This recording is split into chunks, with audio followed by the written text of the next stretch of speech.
자, 자백 배제 법칙입니다. 여기서 말하는 자백이란 임의성이 없는 자백을 말합니다. 임의성이 없다는 말은 그 자백이 고문이라든지 폭행, 협박, 강요, 기망 등에 의해서 얻어진 자백을 말합니다. 그런 자백은 증거에서 배제시키겠다는 법칙을 자백 배제 법칙이라고 하는 거죠. 자, 그러면 말을 바꿔서 이 자백이 임의성이 있는 자백이라면 어떨까? 이 자백이 임의성이 있는 자백이라야지만 이것이 증거로서 쓸 수가 있는 거예요.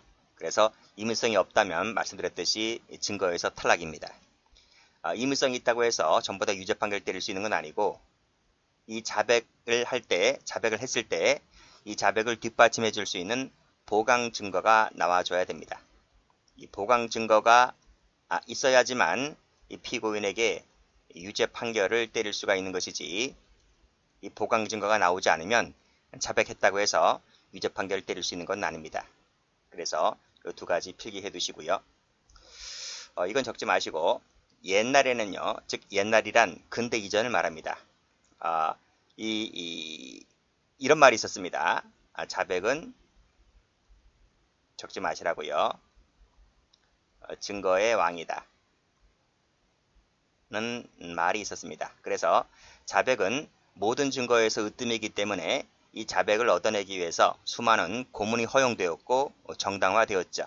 그래서 그 고문을 하는 것이 정당화되었기 때문에 고문의 종류, 기법이라든지 이런 것이 개발되었다는 거죠.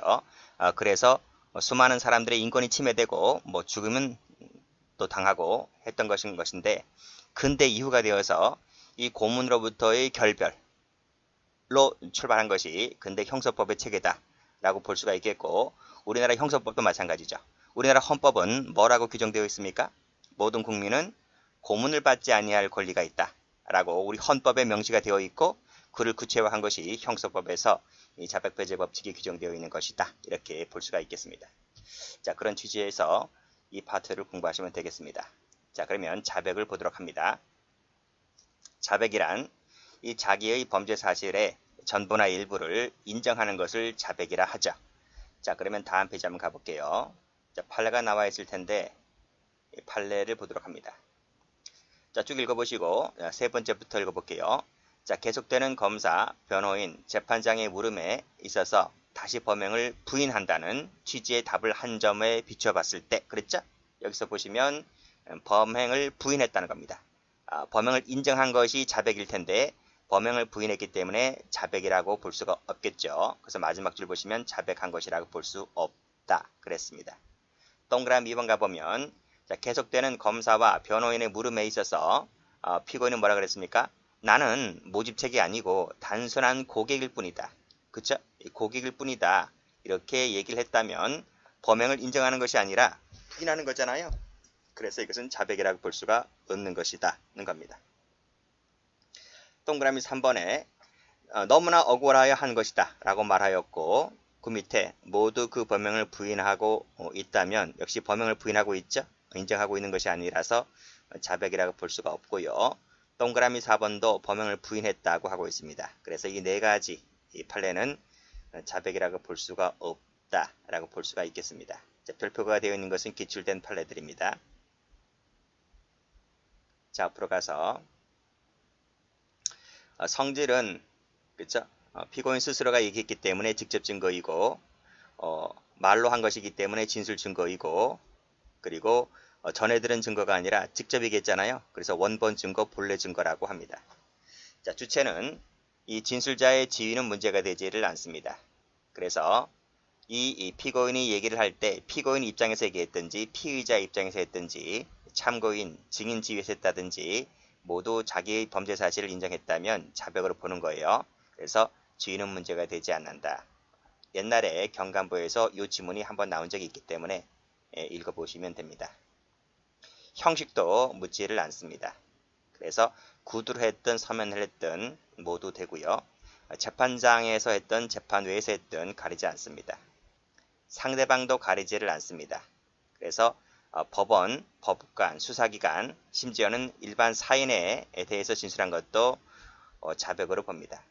자, 그리고 범죄 사실을 일기장에 쓰는 것도 또는 상대방이 없는 것도 그렇죠? 상대방이 없는 것 중에 하나가 이제 일기장에 쓰는 거잖아요. 이런 것들도 자백이 될 수 있는 것이다 했는데 여기서 CF. 자, 그 다음 페이지에 나오겠지만 일기장과 비슷한 상업장부 있어요. 상업장부. 상업장부. 그 다음에 금전출납부에 기재한 것은 일기장이 기재한 것과 마찬가지로 자백으로 볼 수 있을까가 문제가 되었었는데 우리 판례는 이건 자백이 아니라는 거예요. 자, 다음 페이지 한번 가볼게요. 여기 나와 있죠. 많이 출제가 된 판례인데 여기 상업장부 나와 있지. 앞대가리만 세무쳐 볼게요. 상업장부입니다. 상업장부, 항해일지, 진료일지, 여기 금전출납부 나와 있죠. 여기에 그때그때마다, 그렇죠? 그때그때마다 내가 누구한테 얼마씩 주었다는 것을 기계적, 계속적으로 기재한 문서 있잖아요. 이것도 일기장에 쓴 것과 똑같이 자백 문서로 볼 수 있을까가 문제가 되었었는데 판례가 뭐라 그래요? 이건 자백하는 문서가 아니다. 이렇게 봤습니다. 이 판례 무지 많이 나왔어요. 꼭 좀 봐두시고 이 판례가 뒤에서 한번 똑같은 판례가 뒤에 나올 겁니다. 그런데 자백하는 문서라고 보진 않았지만은 적으세요. 뭐를 보았다? 자백을 보강하는 증거로는 보았습니다. 보강하는 증거로 보았다는 것까지 같이 정리를 해두세요. 뒤에서 다시 한번 나올 거예요. 여기는 색깔 칠할게요. 아시겠죠? 자백하는 문서는 아닙니다. 그렇지만 그 자백을 보강하는 증거로는 된다. 뒤에 나온다고요. 어디에서? 자백 보강 법칙에서 나와요. 자, 됐습니다. 자, 내용 보죠. 자기 범죄 사실을 전부나 일부를 인정하는 진술이면 족하다. 굳이 책임까지는 인정할 필요는 없다는 거예요. 책임이라고 하는 것은 형법 배우신 분들 알죠? 즉 구성요건 해당성, 위법성, 책임 이 세 가지를 모두 갖춰야지 유죄가 나오잖아요. 책임까지 인정한다는 말은 이 세 가지가 다 인정이 되었을 때 자백이 된다 그런 뜻이 아니고 그냥 구성요건 해당 사실을 인정하면 된다 이겁니다. 즉 무슨 말이다? 내가 칼로 찔렀다는 거야. 이 예를 한번 적어보면 내가 칼로 찔렀다. 쟤를 그쵸? 찔렀다. 이것만 얘기해도 즉 살인죄든 폭행죄든 그쵸? 폭행치사든 구성요건 해당 사실이 인정되잖아요. 내가 뭐 정당방위네 뭐 긴급피난이네 이딴 말 안 해도 그냥 내가 칼로 찔렀다 라고 누군가에게 얘기를 했다면 이것만으로도 자백이 인정된다는 겁니다. 그쵸? 그렇게 봐두시고 이러한 자백은 당해 사건에만 써먹을 수 있는 것이지 타인에 의해서 써먹는 그런 사건은 허용되질 않아요. 당해 사건에만 적용된다. 이렇게 보시면 되겠습니다. 자, 간이 공판 절차할 때 자백 배웠죠? 그래서 공판장에서 피고인이 자백합니다. 그러면 간이 공판으로 넘어갑니다. 그것은 간이 공판할 때 배웠기 때문에 그쪽 참조하시고요. 다음 페이지 한번 가봅니다. 자, 자백 배제 법칙을 보죠. 자, 말씀드렸죠? 요때 요 자백은 뭐다? 임의성이 없는 자백을 말한다고 했습니다. 임의성이 없다는 말은 조문 가보죠. 그 자백이 가로 열고 폭행, 고문, 폭행, 협박, 신체 구속의 부당한 장기화, 그 다음 기망 또는 기타 방법 가로 닫고 자, 이런 것을 통해서 얻어낸 자백은 임의로 진술한 것이 아니죠. 그렇죠? 임의로 진술한 것 X, 임의 진술한 것이 아니다 했기 때문에 X입니다. 그렇죠? 이러한 임의로 진술한 것이 아니라고 의심할 만한 이유가 있을 때 이는 유죄 증거로 못 씁니다. 자, 됐고. 자, 실정법적 근거 헌법에도 있습니다. 그리고 방금 읽었던 형소법에도 있고 자, 이론적 근거는 여러 가지가 있는데 뭐 이론적 학설이 나오지는 않습니다. 그냥 눈팅만 하시면 됩니다. 자, 판례 가보죠. 이 판례도 17년도 간부시험에 나왔는데 자, 임의성이 없는 진술의 증거 능력을 부정하는 취지는 어디에 있을까? 자, 오판 가능성이라는 거죠. 오판. 두 번째는 인권 침해가 있고요. 자, 그래서 인권 침해가 되는 것을 사전에 막기 위한 것에 그 취지가 있다라고 합니다. 그래서 굳이 이 학설 여러 가지가 있는데 우리 판례는 여기 오판 가능성이라는 부분, 그 다음에 인권 침해라는 부분 때문에 절충성 입장이 있다. 이렇게 이야기하고 있는 것 뿐입니다. 범위 가보죠. 방금 법조문 읽었죠? 고문, 폭행, 협박 등등 읽었습니다. 이런 것은 법조문에 적시가 되어 있기 때문에 제한적 열거냐 아니면 예시에 불과하냐가 다투어졌는데 판례가 뭐라 그럽니까? 판례는 그냥 하나의 예시일 뿐이다 라고 보고 있습니다. 기출 여러 번 됐습니다. 그래서 이것을 법조문에 규정되어 있는 폭행, 고문, 폭행, 협박, 부당한 장기화, 기망, 기타 라고 제한적 열거라 하면 틀립니다. 필기하세요. X. 자, 그런 취지 하에서 밑에 거 읽어보면, 자, 읽어보시면 됩니다. 그쵸? 뭐, 어려운 거 없습니다. 타인, 즉, 가족이나 다른 피고인이 고문당하고 있는 것을 보고 자백했을 때에도 포함되고요. 동그라미 2번 체크 한번 해볼게요.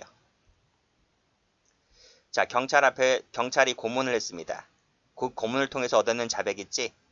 이 자백이 이제 검찰에 가서도 연쇄 효과가 불러일으키는 거.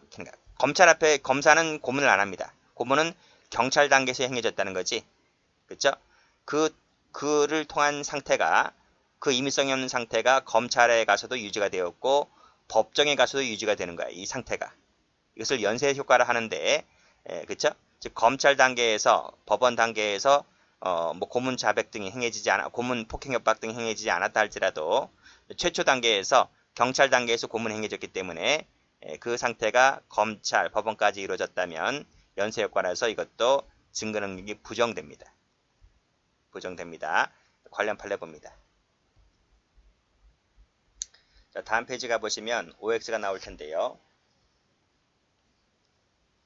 여기 1번, 2번, 3번을 묶어볼게요. 이 1번, 2번, 3번이 전부 다 연쇄효과입니다. 자, 필기했어요? 자, 필기했습니다. 자, 가보죠. 자, 검사 이전 수사 단계에서, 경찰이죠? 경찰에서 고문 등 가혹행위로 임의성이 없는 자백을 했다는 거야. 근데 검사 단계에서도 이 임의성 없는 상태가 계속되었다는 겁니다. 그렇다면 이것은 연쇄효과이기 때문에 역시 이 자백도 임의성이 없는 자백이라고 볼 수밖에 없다는 거죠. 증거가 안 됩니다. 자, 그 다음도 보시면 수사기관에서 지금 가혹행위 등의 자백을 했다는 거지 법정 갔습니다. 법정에 갔을 때 이 상태가 계속되었다는 거지 마찬가지로 임의성이 없는 자백이라고 봅니다. 자, 다음. 자, 경찰에서 이 신체 구속의 부당한 장기화에 의해서 임의로 진술한 것이 아니라고 의심할 만한 상당한 이유가 있죠. 그렇죠? 이것이 이 검사 앞에까지 데려갔다는 거예요. 그렇죠? 뭐 검사 앞에 가서는 뭐 신체 구속의 부당한 장기화는 없었다 할지라도 이 상태가 계속되었다면, 그렇죠? 계속되었다면 어디다 동그라미 쳐야 되나요? 여기다 동그라미 칠게요. 그렇죠? 그랬다면 이것도 여기 나와 있네. 여기 계속이라고 나와 있지. 계속된 경우라고 볼 수밖에 없기 때문에 증거 능력이 없다고 봤습니다. 자, 그 다음도 계속 읽어볼게요. 뭐 13일간 불법적으로 신체 구속이 장기화되었다는 거죠. 그렇죠? 그리고 고문, 잠을 재우지 않았다. 이런 것들 증거 동의, 유무를 불문하고 증거로 못 씁니다.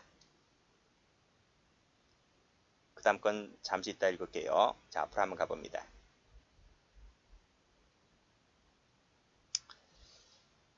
자, 페이지 가보시면 두 번째로 나오는 것이 신체 구속의 부당한 장기화잖아요. 그렇죠? 그랬을 때 요거 임의성 있는 자백이라고 해서 증거 능력으로 쓸 수가 없습니다. 자, 그랬고 동그라미 2번 가볼까요? 단순히 신체 구속의 장기라는 이유만으로 여기에는 해당되지 않아요. 무슨 말인지 알겠죠? 잠시 구속기간이 길어졌다는 것만으로는 여기에 포함되지 않습니다. 그래서 1번하고 비교하시면 돼요. 자, 1번이라는 것은 영장도 없이 구속된 경우.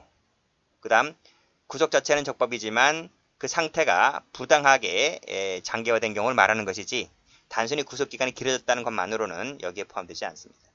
상식으로 봐도 그렇잖아요. 그 다음 기망을 통해 한 것도 될 수가 있는데 적극적인 사수를 써야만 됩니다. 그 사술의 예를 체크하시고 읽어보세요. 여기에도 판례와 관련된 내용이 좀 나오니까요. 자, 기타 방법을 통해서는 이익을 약속하에 하는 자백도 포함됩니다. 그렇죠? 내가 너 석방시켜 줄 테니까 풀어. 너 기소유예 해줄 테니까 가비형령 받아줄 테니까 풀어. 라고 할 때 이런 것들도 전부 다 여기에 포함된다는 거죠. 자, 기억, 니은 전부 다 읽어보시고 그 다음에 동그라미 2번에 위법한 신문 방법을 통한 자백도 마찬가지고요. 3번은 판례가 나와 있습니다. 진술거부권 불구의지 이거 앞에서도 배웠죠. 우리 앞에서 위법 수집 증거 배제 법칙에 해당되기 때문에 증거로 못 씁니다. 변호인의 조력권, 접견교통권을 침해했다면 역시 증거로 못 씁니다. 끊고요. 근데 비변호인은 아닙니다. 아시겠죠? 가족이라든지 친인척, 직장 동료는 포함되지 않습니다. 그래서 여기는 증거 능력이 부정되지는 않는다. 뒤에 판례 나올 겁니다. 자, 겉함기는 동의가 있으면 괜찮아요. 마취는 동의 여부를 묻지 않고 무조건 못 씁니다. 자, 판례 가볼까요? 자, 동그라미 5번을 가보면 너 자백해라. 자백하면 내가 가볍게 처리해 줄게. 그쵸? 보호감호 청구하지 않을게 라는 겁니다. 그쵸? 역시 가볍게 청구하는 거잖아요. 유도하는 겁니다. 자백을 증거로 못 씁니다. 자, 이것도 마찬가지죠. 자백해라 그러면 내가 너를 가벼운 형으로 처벌받도록 해줄게 라고 하는 것도 회유, 협박했다, 회유했다고 해서 못 씁니다. 여기도 마찬가지죠. 30시간 동안 잠을 재우지 않았다, 회유를 했다, 이런 거 증거로 못 씁니다. 여기도 잠을 재우지 않았죠? 폭언, 강요, 회유를 통해서 얻어낸 것이다. 자, 9번도 1년 3개월 동안 270회 소환해서 밤늦은 시간까지, 그 다음에 새벽까지 조사를 했다는 거죠. 증거로 못 씁니다. 관련된 법조문 우리 수사 준칙할 때 배웠잖아요. 언제까지만 수사해라. 동의하면 언제까지 할 수 있다 이런 거 다 배우잖아요. 자, 10번도 보시면 역시 10여일 동안, 수십일 동안 역시 소환되어서 밤늦게까지 수사받죠. 그 다음에 여기도 11번에 3일 동안, 여기도 보면 연 4일을 계속해서 이런 거 받아냈다는 거죠. 자, 그 다음 변호인 나와 있네. 변호인의 접견이 부당하게 제한되었다는 것입니다. 증거로 못 쓴다는 거죠. 자, 비교되는 판례 볼까요? 다음 페이지 한번 가보면 여기 비변호인 나와 있지? 비변호인은 괜찮아요. 비변호인은 접견이 제한되었다 할지라도 의무성이 없다라고 단정할 수는 없습니다. 그래서 증거로 쓸 수 있다는 것이고요. 앞 페이지 한번 다시 가보면 여기 자, 피신조서가요. 언제 작성된 것이냐면 사건 송치를 받은 당일날 작성된 겁니다. 그러면 증거 능력이 없는 겁니까? 그러면 그 다음날 작성되어야 증거 능력이 있고 당일날 작성되면 안 되는 겁니까? 그렇지? 그래서 이 조서의 작성 시기가 임의성이 있다 없다를 단정하지 못하는 거예요. 그렇죠? 당일날 작성될 수도 있는 거고 다음날 쓸 수도 있는 거고 한 달 있다 쓸 수도 있는 거고. 그렇지? 그래서 이 작성 시기가 빠르다 늦다만 갖고서는 임의성 유무를 단정할 수는 없는 것이다. 이렇게 보시면 되겠고 그 판례 출제가 잘 됩니다. 자, 2번부터가 뭐냐면 그 다음 페이지 6번까지를 묶어볼까요? 쭉 묶어보면 여기는 연쇄 효과가 아니야. 연쇄 효과가 없기 때문에 증거 능력이 있다. 꼭 본 판례들입니다. 그래서 2번부터 가보면 여기 보면 국가 안기부죠. 안기부에서 이제 구속이 장기화, 그 다음에 진술을 강요한 적은 있었다 할지라도 검찰 단계에서 또 역시 그랬다면 증거 능력이 없을 텐데 검찰 단계에서는 안 그랬어요.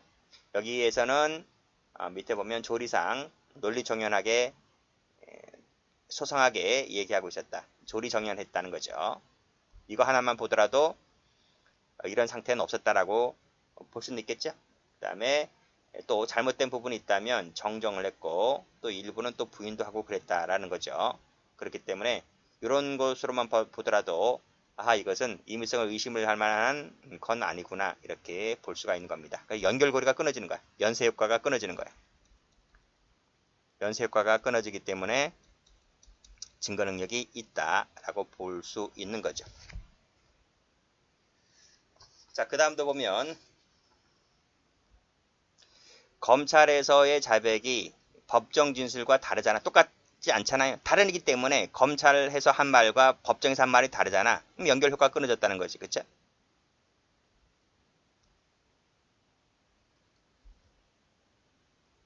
그래서 신빙성이 의심스럽다라고 할 수는 없는 것이다. 겁니다. 여기도 보면 경찰에서 한 말과 검사 앞에서 한 말이 달라. 그치? 경찰에서는 신체 구속을 당했는데 검사 앞에 가서는 임의성이 또 인정되네? 그치? 그 말은 부당한 신체 구속을 당하지 않았다는 얘기잖아요. 여기도 보면 경찰에서 한 말, 검찰에서 한 말, 검찰에서는 겁이 나서 그랬다 그러고 경찰에서는 고문, 내 못 이겨서 했다라고 하는데 법정에서는 뭐라 그래? 임의성을 인정했잖아. 그치? 그러니까 연결고리 연쇄효과가 끊어졌다는 거지. 그렇게 볼 수가 있겠고요. 6번 더 가보면 여기 40일 동안 조사받다가 영장에 따라 구속되고 또 4번 신문을 받으면서 자백했다 하더라도 법정 가서는 어떻게 했어? 법정 가서는 자유로운 분위기에서 받았다는 거죠. 그치? 어디랑 다르게? 경찰이나 검찰에서는 와는 다르게 자유로운 분위기에서 받았다면 연쇄효과가 끊어진다는 겁니다. 자, 7번이 잘 나오는데요. 체크하시고. 자, 증거가 발견되면 내 자백하겠다 라고 한 약속인데 그 약속이 있다고 해서 전부 다 임의성이 없는 자백이라고 할 수 있습니까? 증거가 발견되면 나 자백하겠다. 야, 증거가 발견되면 네가 자백하든 안 하든 그게 중요한 게 아니야. 증거가 나왔는데 안 그래요? 우리 증거재판주의 아닙니까? 형사법은? 증거가 나왔기 때문에 자백은 별로 의미가 없는 거지 이건. 그쵸? 그렇잖아요. 그러니까 이런 약속은 아무런 약속도 안 된다는 거야. 증거가 나왔는데 뭐. 그쵸? 빼도 박도 못하는 거지. 그렇기 때문에 이런 것은 의미가 없는 약속이라는 겁니다. 그런 취지하에서 보시면 될 것 같아요. 그래서 약속이라고 했다고 해서 전부 다 임의성이 없다 이렇게 볼 수는 없는 겁니다. 자, 8번은 했고, 자, 진술거부권 고지 대상 앞에서 했죠? 피의자에게 진술거부권 고지해야 되기 때문에 근데 그 진술거부권 고지 대상이 피의자가 아니야. 그치? 피의자의 지위에 있지 아니하다면 누구지? 참고인이죠. 참고인에게는 진술거부권 고지하지 않아도 되잖아요. 하더라도 증거 능력을 부정할 것은 아니다. 증거 능력 인정했다는 겁니다. 그래서 이 판례도 출제가 잘 되고요. 출제가 제일 잘 되는 것이 7, 8, 9가 제일 잘 돼요. 꼭 좀 보시고요. 자, 그 다음 효과를 보면 자, 그 자백이 고문, 폭행, 협박 등에 의해서 얻어진 자백이라면 증거가 절대적 부정입니다. 어디에도 써먹지를 못합니다. 그래서 동의가 있더라도 증거로 못 씁니다. 탄핵으로도 증거로도 못 씁니다. 쓸 데가 하나도 없다. 이렇게 보시면 돼요. 관련된 판례도 나와 있지. 동의했다 하더라도 역시 증거로 못 쓴다. 자, 이를 통해서 획득된 파생 증거도 못 씁니다. 아시겠죠? 파생 증거도 결국 위법이다. 이것도 못 쓴다. 이거예요. 자, 압수된 망치, 국방색, 작업복, 야전 잠바 등은 증거 능력 없는 자백에 의해서 획득된 것이다. 그렇죠? 없는 것으로 획득된 것이므로 증거 능력이 없다고 봤습니다. 자, 만약에 증거를 쓸 수가 없는데 증거를 썼다는 거야. 그랬다면 어떻게 될까? 그러면 항소, 상고유가 됩니다. 아시겠죠? 이 항소유가 된다는 거 기출된 적이 있습니다. 그래서 이런 것들도 좀 봐두시고 이제 관련 문제 볼까요?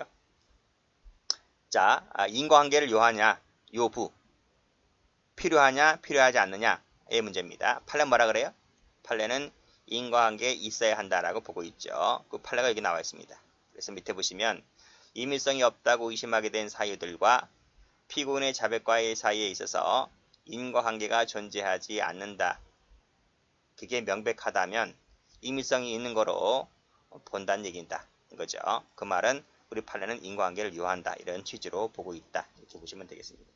임의성이 있는 것을 보기 때문에 그때 그 자백은 증거 능력이 있다. 이런 얘기죠. 자, 이 부연 설명도 판결 이유도 같이 좀 봐두세요. 기출된 적이 있기 때문에. 별표 3개짜리입니다. 출제가 잘 돼요. 여기 인과관계가 존재하지 않는다는 것이 명백하여 이 나와있지 똑같지? 그때는 임의성이 있는 것이다. 결국은 증거 능력이 있다 할 것이다. 이것도 나온 적이 있습니다. 이 두 가지 다 나와요. 여기도 나왔고 여기도 나왔고요. 자, 마지막으로 이제 입증 볼까요? 보통 진술을 했다면 임의성이 있다라고 추정하겠죠. 추정할 뿐입니다. 만약에 이 다툼이 생겼을 때는 뭐다? 누군가는 입증을 해야 될 텐데 그 입증 책임을 누구한테 주냐는 거예요. 검사에게 주지 누구한테 줘요. 그렇죠? 그래서 밑에 판례 보시면 임의성은 추정된다라고 나와 있고요. 그게 일반적이죠. 일반적이다. 그리고 다툼이 있을 때는 여기 나와 있지 의심스러운 사정이 있을 때는 직권으로 조사한다. 이렇게 돼 있고 그리고 역시 다툼이 있을 때는 검사가 증명 책임을 갖는다. 그렇죠? 그런 얘기 나와 있고 그 다음에 증명 방법 자유로운 증명이면 족하다고 보고 있습니다. 그렇죠? 우리 증명 파트 앞에서 배운 적 있죠? 임의성 여부에 있어서는 엄격한 증명이 아니라 자유로운 증명이다. 여기도 자유로운 증명이다. 다 기출입니다. 됐습니다.